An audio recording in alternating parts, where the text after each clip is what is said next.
By evening, the quiet town had transformed. The townsfolk who had hidden away during the battle were now out celebrating the victorious Duke's forces.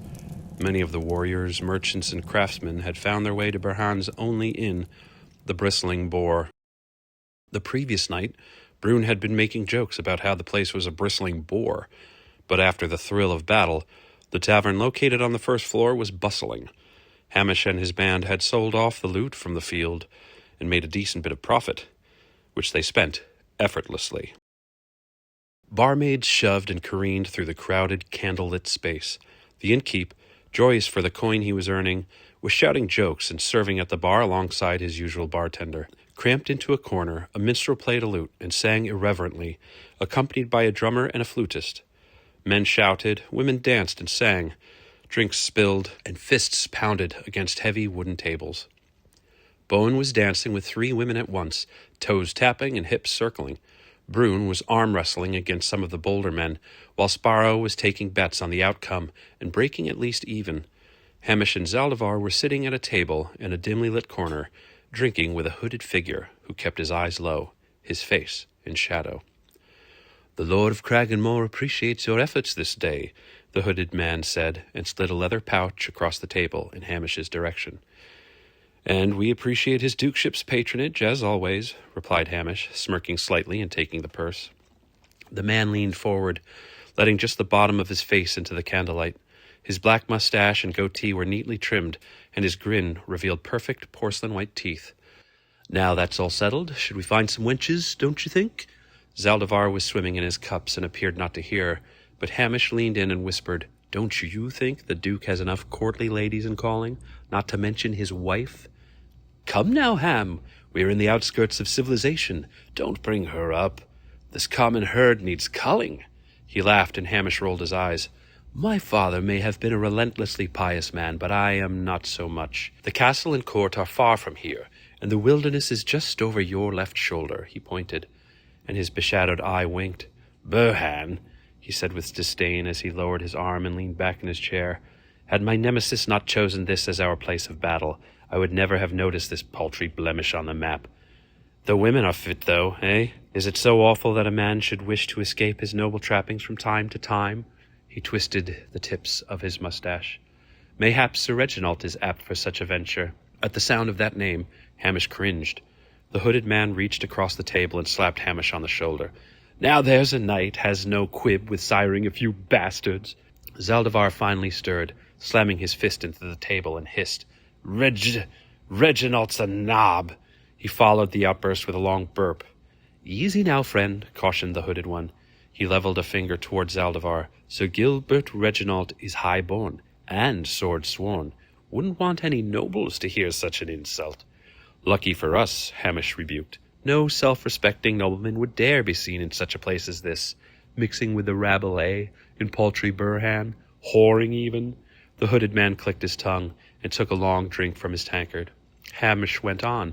"Besides, knight or no, Reginald is a right prick." The shadowy man winced but said nothing as Hamish continued. "He steals our thunder at every turn. Why is it that every time my company works our asses off, if that one is on the field, all the glory goes to him?" The hooded one took a breath to speak, but Hamish went on. "I'll tell you why. Because he pays the bards.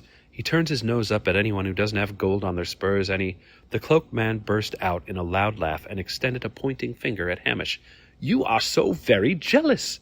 Zaldivar, more drunk than he was a moment before, took up the celebration and clasped the hooded man's shoulder. He is jealous! Ha!" Hamish, chagrined and refused to be outdone, pointed back at the shadowy figure sitting beside him. "This is the Duke of Cragganmore," Hamish announced to the room, which was completely too loud to hear him. "The young Duke is whoring in paltry Berhan." The disguised Duke, still laughing wildly, reached out and waved a hand in front of Hamish's face. "Enough," he proclaimed. I yield, sir." The 3 of them settled back and drank for a few moments before the Duke stirred.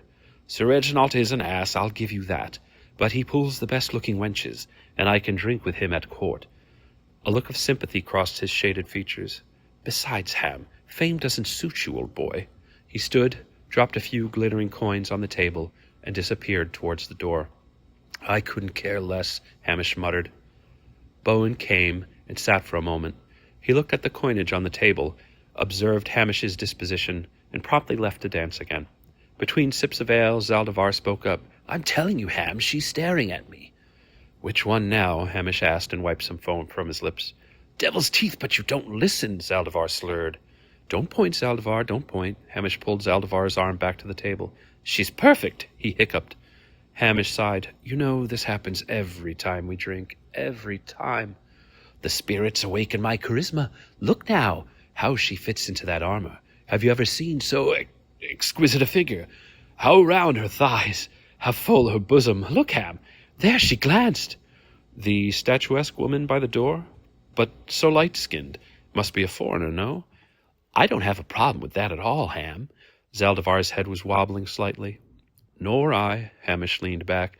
"I'd wager she's taller than either of the brothers.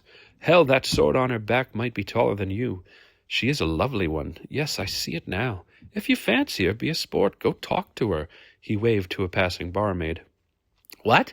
Zaldivar spoke into his ale. "I couldn't. She's warrior. Probably wouldn't appreciate my finer touch." The barmaid noted Hamish's 2 outstretched fingers and eventually brought another round. When the barmaid turned to leave, there was a mousy, dark-haired woman standing behind her, looking at the men. Zaldivar nearly fell out of his seat.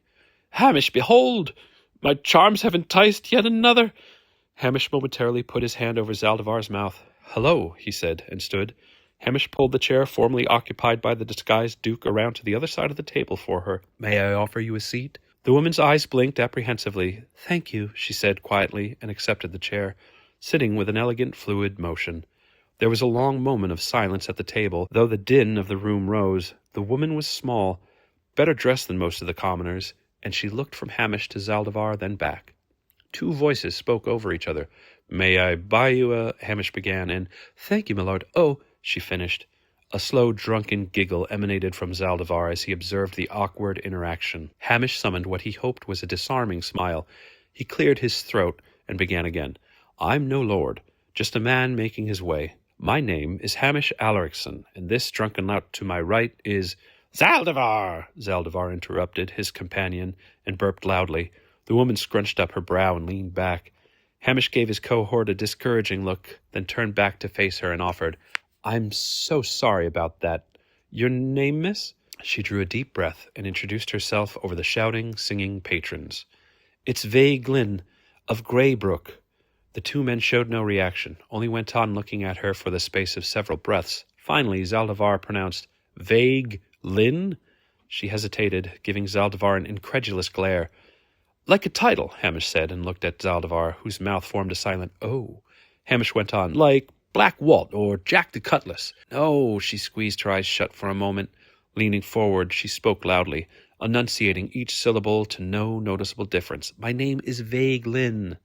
"Oh, of course, forgive me, Lady Vagelin," said Hamish with a mock strike to his forehead. Zaldivar said, "Pleased to make your acquaintance, Vogue." He hiccuped twice. Nature, muster leave, beg pardon." Zaldivar wobbled to his feet, then stumbled off into the crowd, ignoring his bumbling friend. Hamish spoke loudly over the noise. "You're not from Burhan, are you?" She shook her head and replied, but her soft voice was lost in the din of the room. "Beg your pardon?" he asked, and cupped his hand behind his ear. Someone bumped into the back of her chair, and she repeated herself, nearly yelling, "I'm from Greybrook. As I said, it is not far, a day and a half of travel." She gestured west. Hamish nodded and smiled handsomely. "Better we talk outside?" he asked, and pointed at his ear. Vagelin looked around. The crowd was churning, and nearly everyone was singing along with the minstrel and swaying to the tune. She looked back at him, considered for a moment, and finally nodded. Hamish followed her to the door. Bowen saw this from where he danced. His head bobbed approvingly toward Hamish, the assumption being that they were going outside for more than a chat. Hamish returned the gesture with a wide grin and 2 thumbs up. The din was far less overpowering outside, though still loud. Here and there couples were whispering to one another in the shadows. Someone lounged on a bench, half snoring. "There now, that's better," Hamish said, and leaned a shoulder against the outer wall of the inn. "Indeed, sir." Hamish considered correcting her. He was no knight, but decided to let it be. "Right," he displayed his most charming smile. "What brings a nice young lady such as yourself to a place like this?" "Well, sir," she answered, glancing about, "there's some—" She cleared her throat. "What I mean to say is well, I have a need of—" "I think I understand," Hamish whispered and moved a little closer. "Oh, excellent," she declared and blew out a sigh. "I've never negotiated anything quite like this before." She smiled and her hands went to her hips. "Oh?" Hamish echoed with a nod. Then, "I have." His grin curled a bit wider, and he stepped closer yet. She placed a hand on his chest, halting his approach. "Work in Greybrook," she nodded. "You and your men appear to be just what we are looking for. Professional enough and not too costly." She raised her chin and tilted her head. Her hand fell from his chest as he stepped back. "But you look disappointed. Am I mistaken?" No. Crestfallen, he leaned back against the wall once more. He went on, "We are just that." His clever grin was gone. In its place, a mirthless smile formed. "Professional and not too costly." "Wonderful," she approved. Just then the inn door opened with a crash of sound, and Brune stomped out, slamming the door behind him. He grimaced and rubbed his elbow. He was mumbling under his breath, "Impossible! Never!" Hamish looked his friend over and spoke. "Brune, winning streak ended? Bested by some giant, then?" He gestured toward the dark-haired woman beside him.